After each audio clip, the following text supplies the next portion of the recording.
I want to welcome the two moderators, Kate Alberti from WHO, who many of you know because she has been working with us before. She went to WHO. And Chris Mambula, who is the responsible of this Cell 5. So welcome everybody. If you can come back, and I will give the word and the micro to the two moderators. Thank you, Claudia. Okay. So good afternoon, everyone. Thank you, Claudia, for that introduction. So as was said, my name is Kate Alberti. I work for the WHO Cholera Program, and I am also the focal point for case management for the Global Task Force on Cholera Control, and the chair of that group is from MSF, Isa Signanechi, who is also in the room. Anyway, it's my pleasure to be here this afternoon.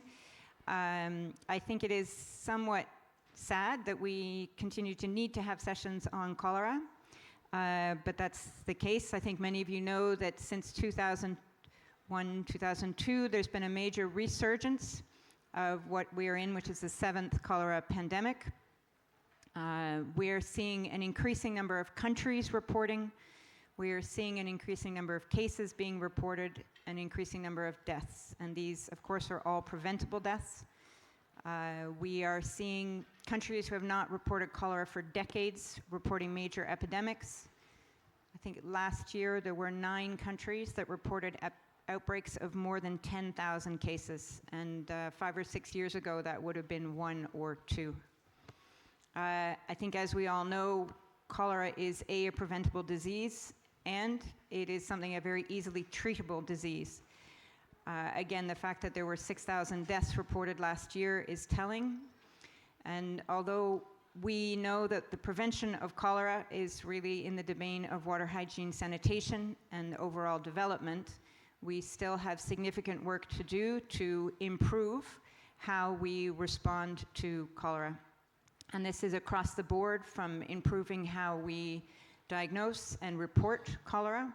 The number of cases is in some ways both an overestimate and an underestimate, which is paradoxical, but we can talk about that later. But we also need to improve the strategies that we have to respond. We often think about cholera in terms of the quality of care, and the MSF is a major driver in the quality of care for patients and patients with complex comorbidities or other. But the other question is about access to care. And I think it's important also to note that we've started doing much better job of collecting this type of data, of knowing where patients die. In the 2023 Weekly Epidemiological Record, which is the annual report of cholera, of the countries that reported large numbers of cases, at least 4, I believe, reported that 40% of the deaths occurred in the community. So they never reached care in the first place. And I think that is again, telling of how we still have work to do to improve our response. So that was partially to get you all back into the room. But thank you. It's always tough to be the session after lunch. I have been there before. But one of the other things that we do, and was one of the newer tools, I would say, it's no longer a new tool, I would say, but it is a newer tool for responding to cholera outbreaks, is oral cholera vaccine. With the resurgence, this is normally a 2-dose regimen, but since the resurgence I believe it was the end of 2022, we are on a strictly reactive, 1-dose reactive regime. So that leads very well into our first presentation, which will be given by Fabienne Nergers, who is I've known for many years. So Fabienne is a medical doctor, epidemiologist with a PhD in something. Medical science. Sorry. I had the piece of paper. I didn't look. I thought I knew her. Fabienne, I think, as many of you know, has worked at Epicentre, based in Brussels, for more than a decade. and has worked on a variety of, a wide range of subjects from nutrition to vaccination and workings on a significant number of clinical trials. And she will be presenting, I don't knock myself over, today on a this is why I don't bring things up onto the podium with you, on a non-inferiority trial of a delayed second dose regime of oral cholera vaccine. So over to you, Fabienne.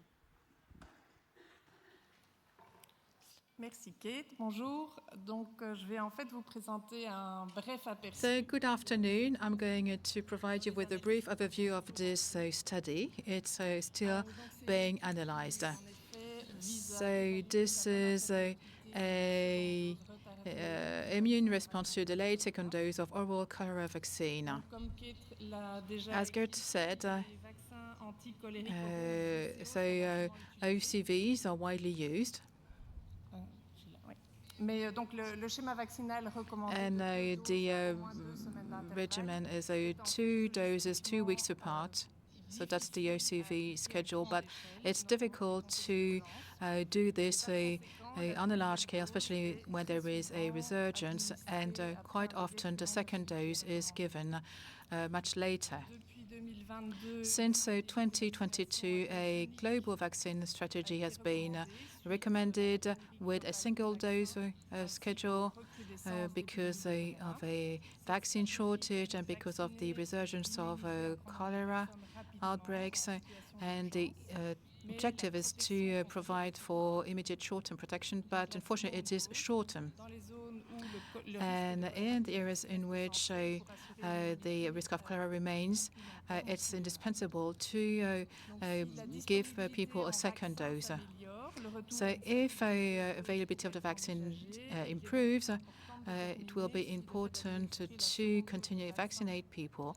So it's important to confirm if a delayed second dose of OCV triggers an immune response that is comparable to that of the standard regimen in order to inform future recommendations and guidelines.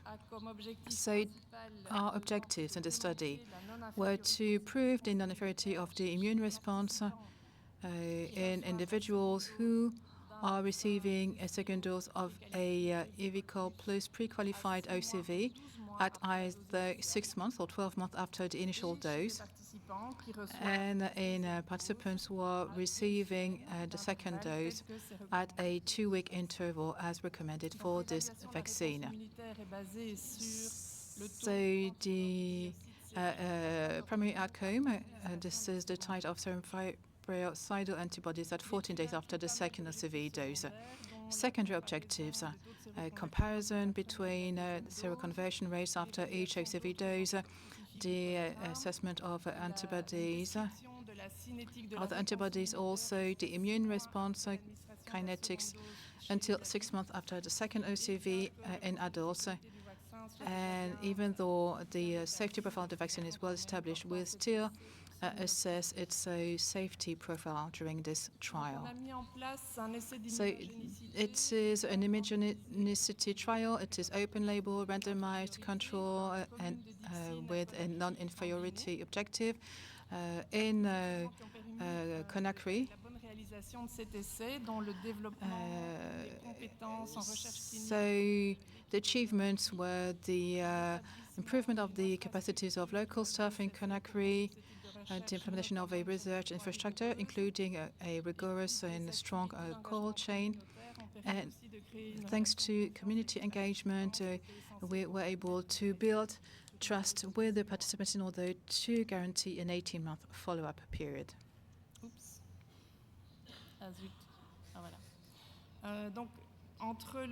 So between July 2022 and January 2023, we assessed the eligibility of participants aged between 1 and 39 years old, and they were part of the general population in Conakry in order to reach the target number of participants who were randomized in 3 arms, so 456 participants. And the last visit of the last participants took place in August of 2024. And the immunological laboratory analyses are still ongoing, and this is a reason why we're not able to provide you with any preliminary findings today. We will communicate on this as soon as possible, but this analysis will allow to determine whether a longer interval between 2 doses of OCV can be considered as an acceptable alternative to the currently recommended 2-week interval.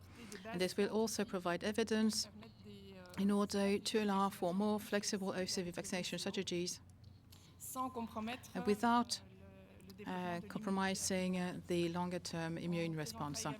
We'll also provide a subgroup analysis in order to have some information regarding the optimal OCV dosing strategies in children, because it provides them with a low protection, and they might need a longer period of time between both doses. And you will have the findings next year.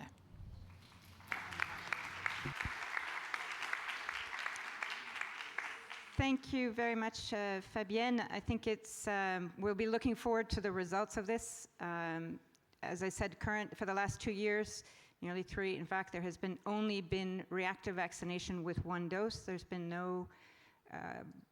insufficient capacity, production capacity, in order to have preventive vaccination as well. And I think this study, when the results come out, will contribute to developing the best strategy possible with the doses we have available in order to improve cholera control.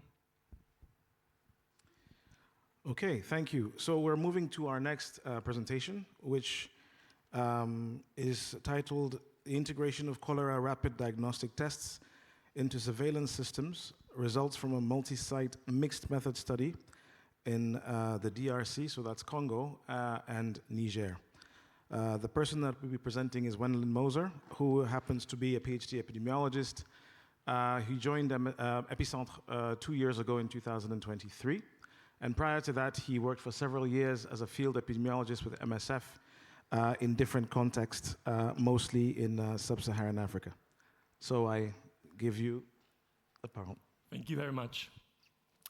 So today I'm going to show you parts of our pilot study on the deployment of cholera RDTs and the integration of the RDTs into the surveillance system in DRC and Niger. So cholera RDTs have proven to be very good for the surveillance. That's why Gavi started to distribute in 19 countries already RDTs step by step. And these RDTs are mainly for surveillance, so they're not for individual patient diagnostics. In the most recent guidelines from the GTFCC, the Global Task Force on Cholera Control, they already introduced those RDTs for surveillance, however, in a rather theoretical concept. So the goal of our study was to test this theoretical concept the very first time in a real-world setting, and then kind of develop a recipe which we can give to the countries or support the countries then who receive the RDTs to integrate those in their surveillance system.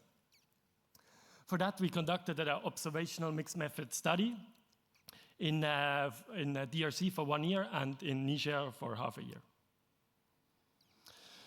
So the first objective was to evaluate the performance of the RDT, so the tool itself at the end users in the cholera treatment centers with nurses. So for that, we collected stool sample from each suspect case arriving in the CTCs in 6 different health zones in DRC. And we tested this sample with 3 different RDTs, first direct and also with enrichment step beforehand. And additionally, we also tested them with culture and qPCR. Considering the performance of the RDTs, you see that the direct RDTs reached a sensitivity which was pretty similar for the 3 of them, and which ranged from 76 to 81%.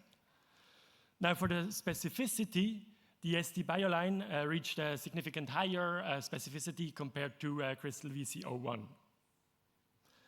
Now, by adding this enrichment step beforehand and then performing the RDTs, this resulted in a decrease in sensitivity for all the 3 tests, which was significant for ST BioLine and Crystal VC01. And for the specificity, it led to an increase, which was only significant for Crystal VC01. considering the TPPs from the GTFCC, and none of the RDTs, neither direct nor enriched, reached the TPP for sensitivity, whereas for the specificity, ST Bioline, direct and enriched, and Crystal VC01 reached the TPP.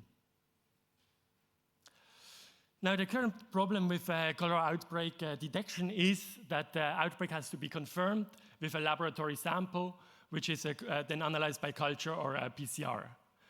Now, in cholera endemic settings, these lab capacities are rather limited. And additionally, you have from rural areas until they arrive in the lab, you have a very long time. This is in addition to the rainy season, or cholera is often in rainy season, so the transportation takes a long time, and cholera outbreaks are often confirmed only weeks to months after. Now, a possible solution for that was presented in the most recent guidelines from the GTFCC. They introduced a threshold, which is a tool to identify a probable outbreak. Now, which considers already the imperfect performance of the RDT themselves.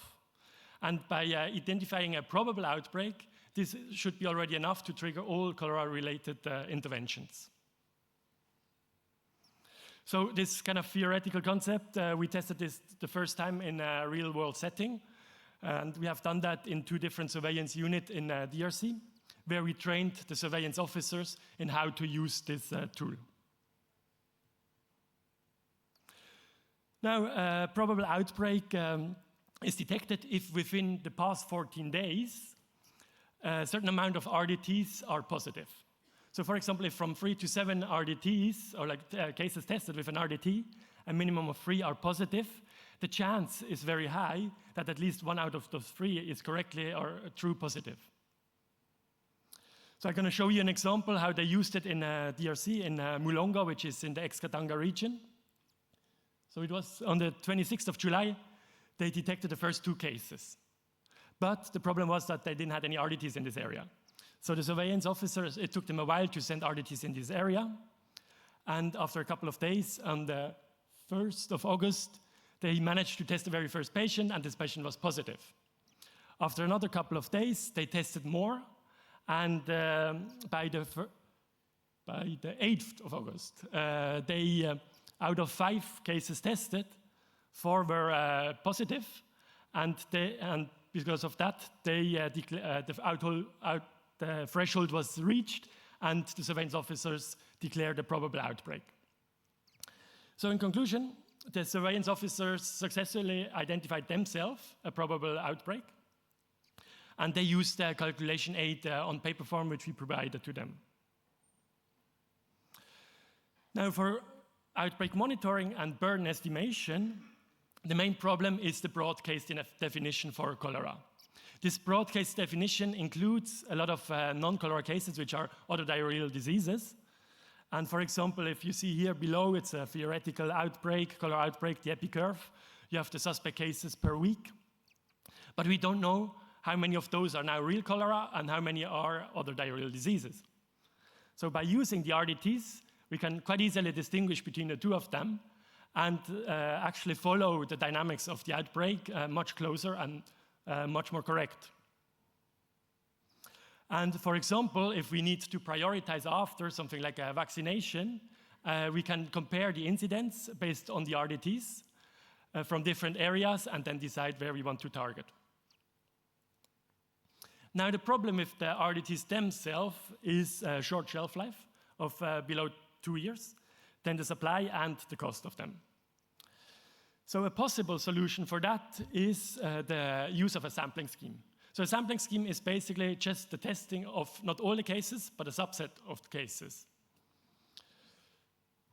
So by testing a subset of cases, we can then define the positivity of those cases and multiply them by the number of cases, and then we get the incidence based on the sampling scheme.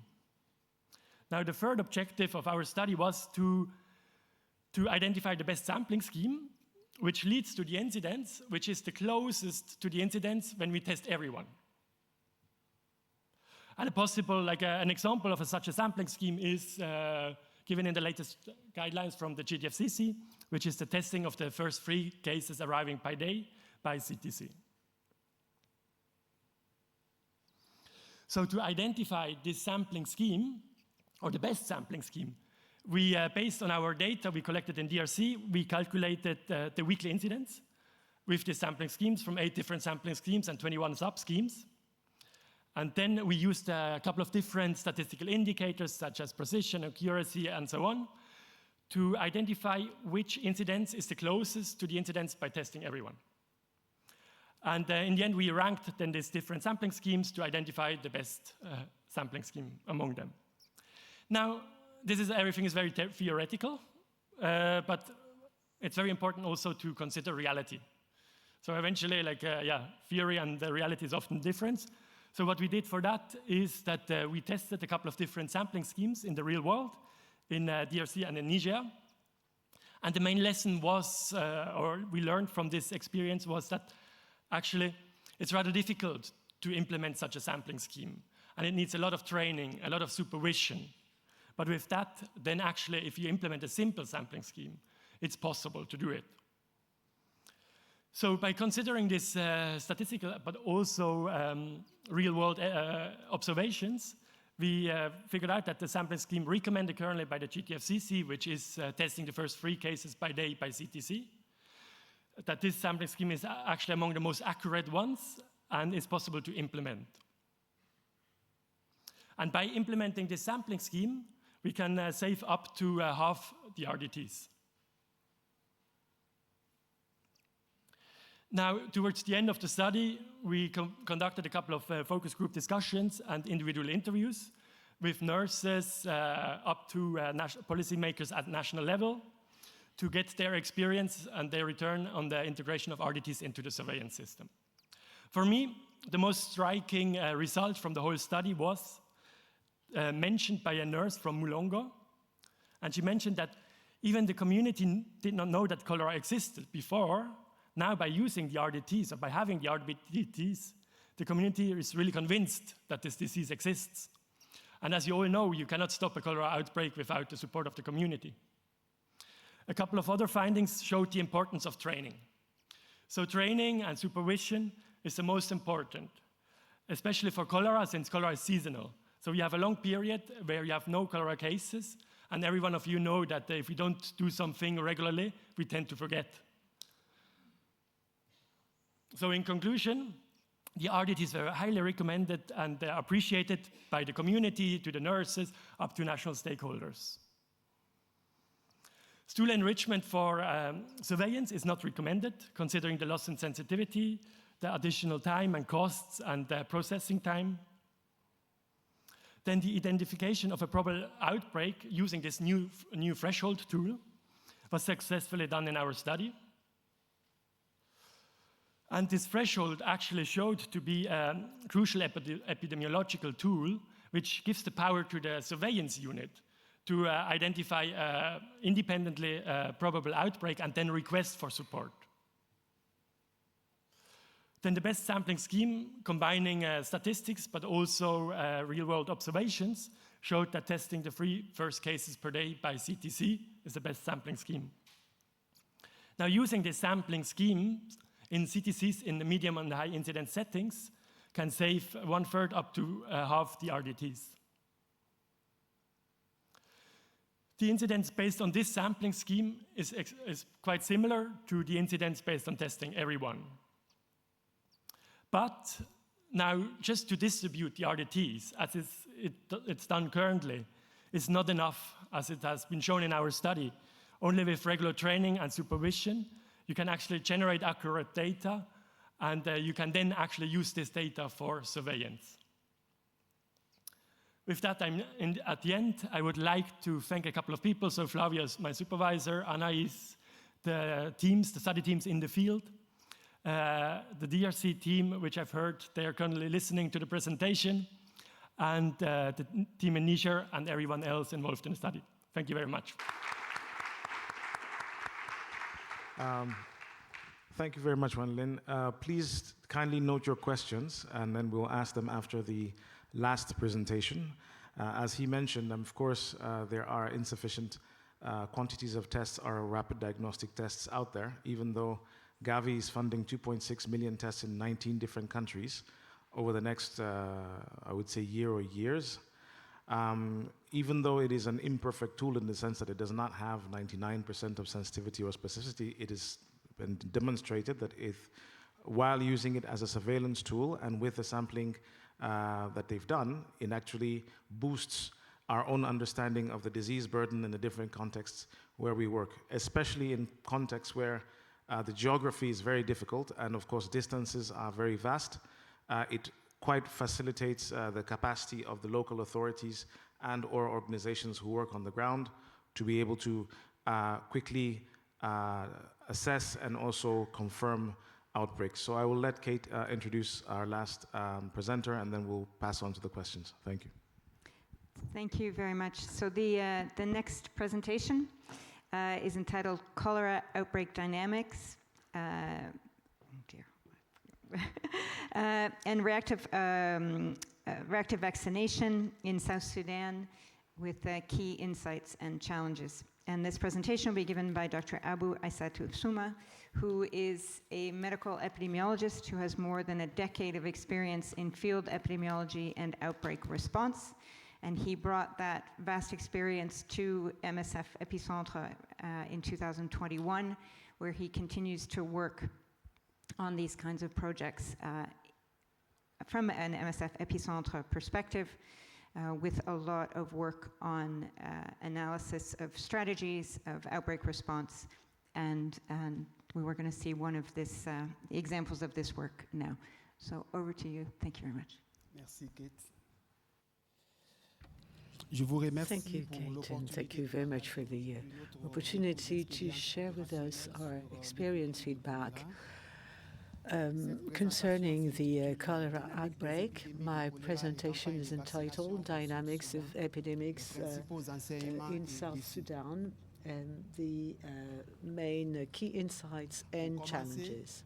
Now, to start with, the epidemic was officially declared on the 28th of October 2024 after the first cases in rank in the Upper Nile region, and this in a context of a regional war and massive displacement.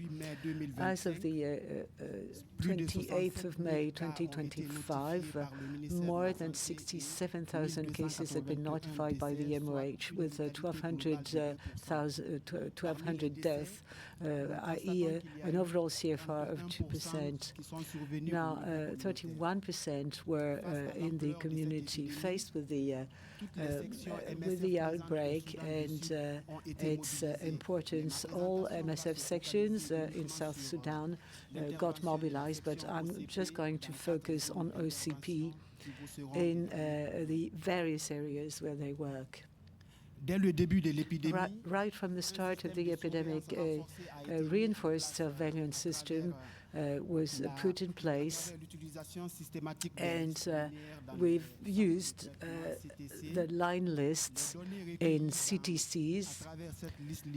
The data from the line list were fed to the dashboard to facilitate the actions by MSF OCP in the area. There were several analyses.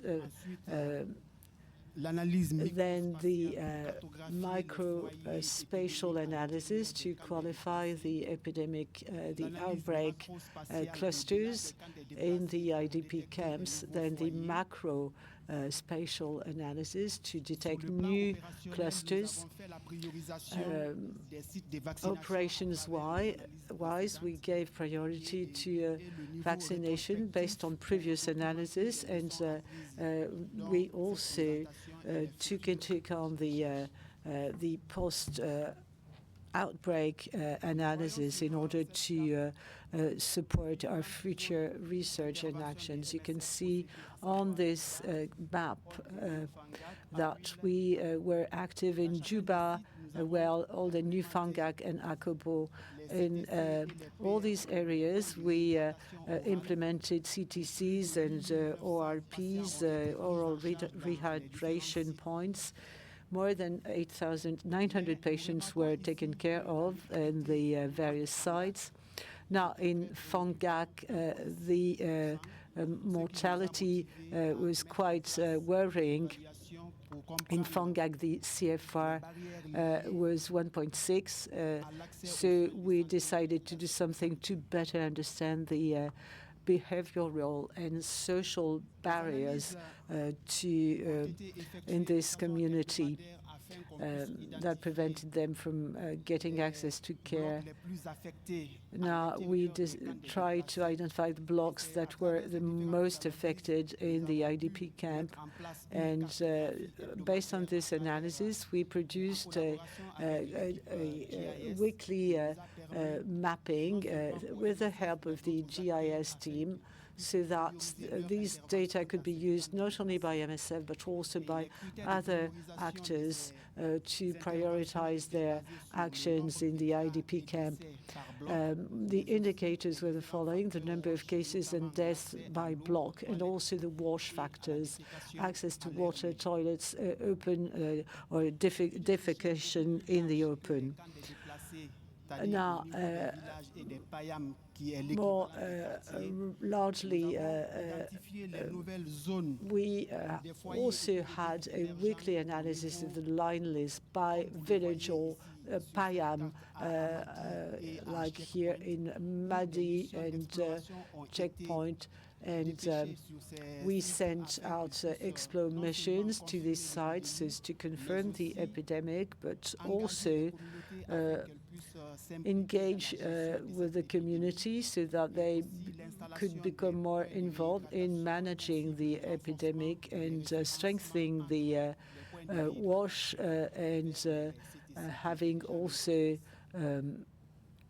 the ORPs and other things. Decentralization with the setting up of ORPs. With this rapid installation of ORPs, we could deal with mildly dehydrated cases instead of having these people in the CTCs. And here you can see the ORPs and when they were set up and where vis-a-vis the IDP camps and neighboring communities. Now, the ORPs were very helpful in order to decentralize care and reduce pressure on CTCs. On the right-hand side, bottom graph, following ORPs setup, we could see a decrease in the number of cases admitted to CTCs, and we were starting to see more people in the ORPs. Now, here you can see the weekly admission of cases in IDP1. Because we had ORPs and CTCs in our various sites, we wanted to explain why we were successful with IDP1. Here you can see on a weekly basis the number of cases seen in the CTCs before ORPs were installed, severe dehydration in red, and in moderate in orange and mild in yellow here. Before ORPs, all patients, irrespective of the severity of dehydration, were seen in the CTC. Following the setting up of the ORP, we could see that there was a decrease in the number of mild cases. So we had only people in Plant B and C, and after ORPs were set up, all these mild cases were seen directly by the ORP, and therefore we could see that many more patients were admitted to the ORP than versus the CTC. The time to being seen in the ORP was more or less the same in some 90% of cases in less than 24 hours. Now, compared with IDP1, We can say that it's not truly conclusive for this camp in particular. There were very few changes seen after installation of ORP in this camp. However, a lot of patients were admitted in the ORP versus the CTC, and those patients were seen later. Only 17% in less than 24 hours, with 87% more than 24 hours. In those different sites, we organized a reactive OCV campaign.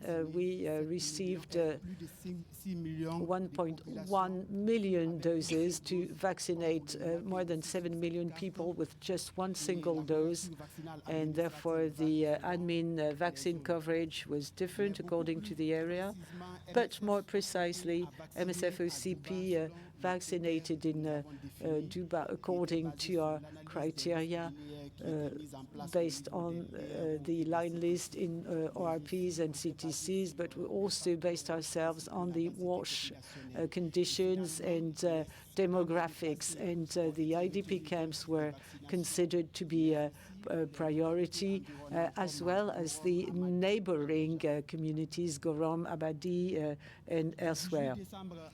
From the 18th of December to the 5th of February 2025, the vaccination campaign was organized. We vaccinated close to 120,000 people, i.e. an admin coverage of 128% versus the 90% recommended by WHO. Here you can see that we had a vaccine coverage that differed from one site to the next because of difficult access, also awareness, which wasn't very good in some cases, and underestimation of population. The next step will be based on a study of the effectiveness study of UVCOL. Now, let's leave Juba for old and new Fangak. It's a remote place, flooded now and again. The CFR is, as I was telling you, was very high, 1.6, also with late arrival in CTC. So we decided to look into this in order to better understand how the population reacted to the epidemic, and we organized two focus group discussions. 102 households were interviewed. Now, our key findings. Sometimes in this community, they call cholera a stomach ache. It's stigmatized. It's considered to be a child's disease, and particularly shameful for adult men. And so adults waited for the night to reach the CTC. To conclude, there are several things we can say following our action.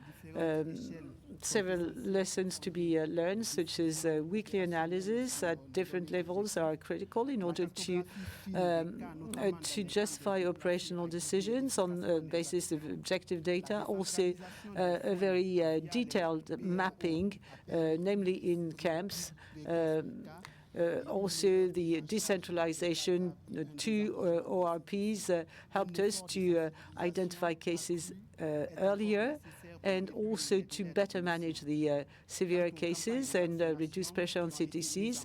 However, we need to raise the awareness to make sure that the time to admission is shorter.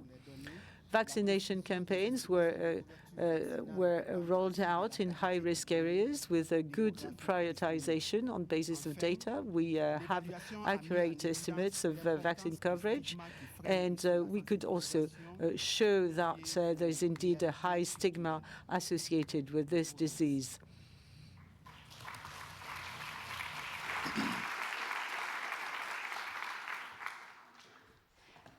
Thank you very much for this presentation. I think one of the things I really appreciate is that despite the title, it really showed the multi-sectoral approach that's necessary for a true cholera response, a strong one, and how epidemiological data should be used to drive that response.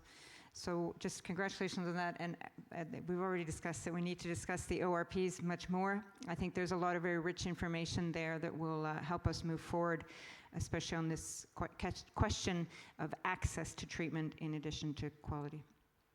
So we'll move to the questions. I don't know if there's anything online. There's a question over here. Yeah. Go ahead. Hi, I'm Erwan. I'm a laboratory advisor with MSF OCA.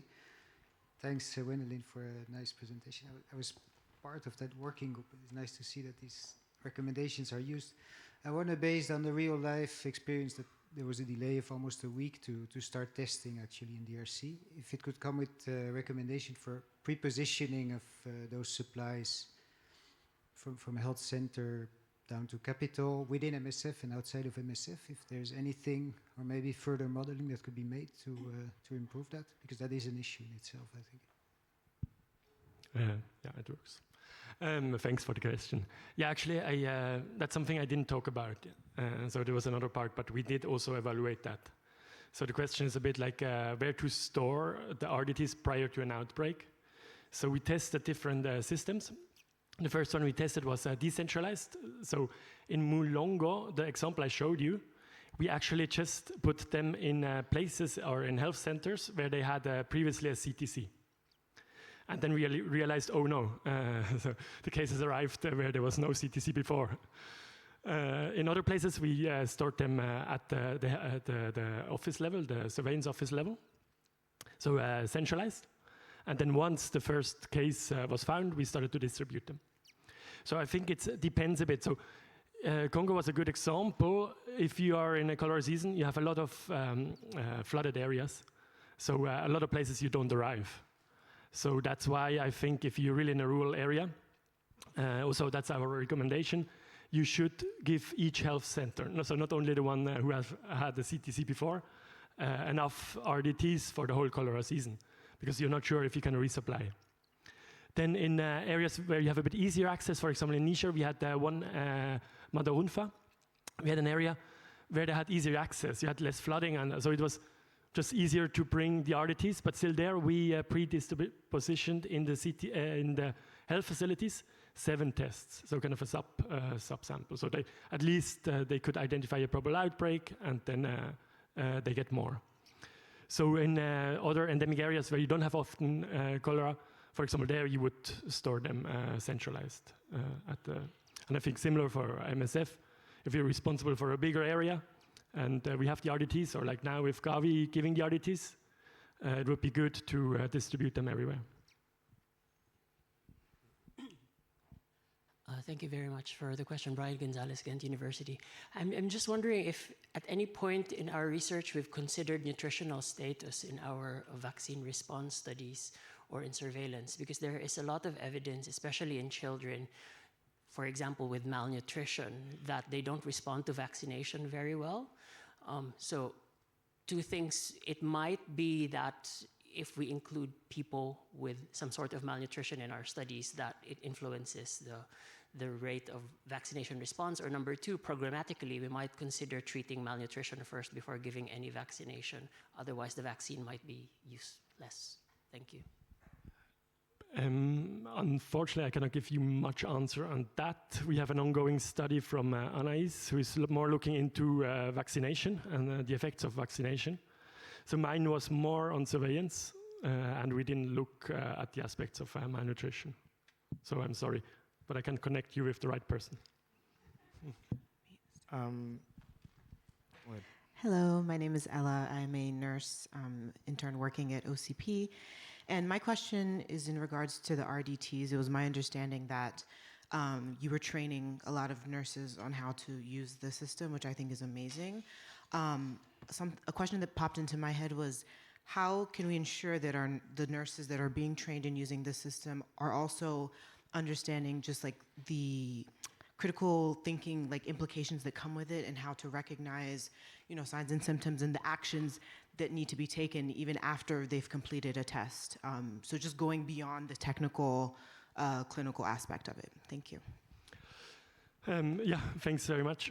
So basically there's several aspects. So the RDT themselves, they're not used to kind of diagnose individual patients, because then basically if all cholera patients need the same treatment, or all other diarrheal diseases need the same treatment. So it's really like a tool for surveillance. But maybe a more practical aspects, which I also didn't mention here, was the difficulties of training and the difficulties of interpreting an RDT. So you have different RDTs. I showed you a couple of them. They're like the VC01, 0139. So there you have kind of different lines for 01 and 0139. And this causes a lot of problem to correctly identify or like interpret this test. Because, for example, in Africa, you don't have 0139. But still, we found some positive on 0139, which we think it's an error in the test or something else. And also, generally, what we saw with the RDTs, it's so apart from the performance, which there is not perfect performance, you also have the problem of the interpretation of people of the RDTs, which is actually showed to be a bigger problem than we expected. We have, even for the very simple tests, like a negative tests or a positive tests, we have about 10 to 15% wrong classified. So it's really like, yeah, we saw a bit like training obviously helps. So fewer people made a lot of mistakes. We did an interpretation study. So basically we showed pictures of real tests to nurses and then asked them to interpret those. And there we really investigated. We're still kind of analyzing that as well. But we saw really the problems. So, yeah. I think I just want to add, I think, for example, in the Global Task Force on Cholera Control, the idea is not that RDTs be a separate training for healthcare workers, but that it be an integrated module, so that you would have the case management training, which would include application of case definition, assessment of dehydration, et cetera, and the RDT training would be a module within that broader training package. And they're in fact designing some of the tools, and there are job aids for healthcare workers, not for lab workers, but for healthcare workers to help with that. But I think that's really the question, is that it's not, you're not being, the idea in the long run in any case is not that you're trained just on RDTs, but you're trained on cholera, and that the healthcare workers who frequently had been excluded from this kind of training are also trained on how to use rapid diagnostic tests. And I can say when I worked at Epicentre, I did one of the studies on rapid diagnostic tests with lab workers, and I am the one who did it wrong. If I didn't have the instructions, because of my bias of previous rapid diagnostic tests, I'm the one who did it incorrectly. It was very useful for the study, but I think that's the point, is that it's integration rather than separation. And maybe just quickly to mention, this study contributed a lot to the training and the guidelines. Thank you very much. There's a question online. I'll read this in French. C'est Dr. Ruben de Goma. Dr. Ruben in Goma, in our context where there is an endemic cholera and we deal with malnourished children, what should we do?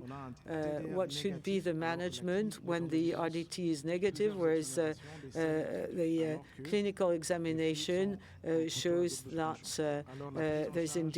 there are indeed symptoms? So should we base ourselves on the RDT result or on the clinical examination, clinical signs? I would like to answer gladly to this question, and thank you so much for this question, because it raises two important elements. Firstly, the cholera RDT test isn't meant for individual diagnosis and treatment. So the treatment doesn't depend on what you get from the RDT. It's really based on clinical science, and it's extremely important to bear that in mind, and more particularly when it comes to being trained on RDT for clinicians, irrespective of their backgrounds. It's quite essential. And there's indeed some risk of misunderstanding or misperception to consider that the RDT gives you the clinical decision. Not at all. For cholera patients, it's based on clinical signs, all the more so in malnourished children. We should base ourselves on clinical signs and clinical examination. And let me just add that we are working a lot on improving treatment for malnourished children with cholera. We know that we really need to, there are gaps, there are loopholes, and we're convinced we can do better for these children who are highly unstable and vulnerable, and we should and must do better. Thank you, Kate. I don't know if there are any more questions in the room. I don't see any other questions online.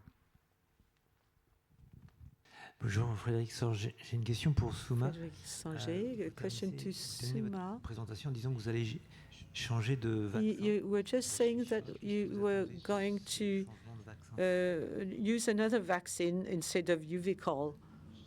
What is expected? No,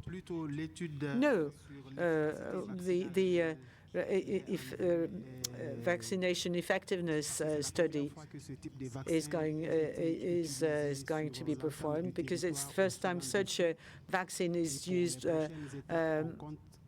widely in South Sudan. So in our next steps, we're going to assess the effectiveness of Uvicol S.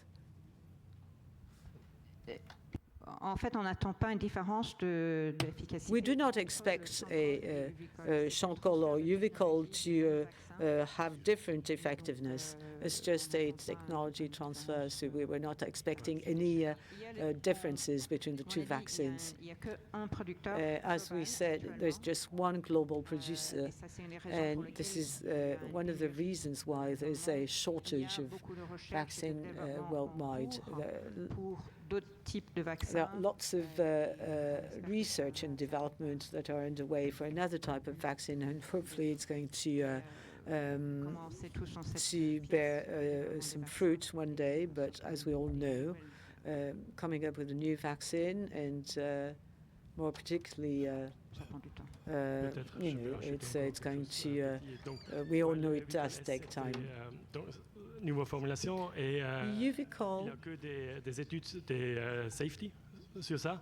Is associated with safety study, but no effectiveness study has been performed yet. So we would like to have one. Know Uvicol S, it was a simplified form of Uvicol. So there was Uvicol, then Uvicol Plus was a change in the delivery. So it was a change in the packaging. And any time that you have the vaccine touches a different type of product, you have to redo testing.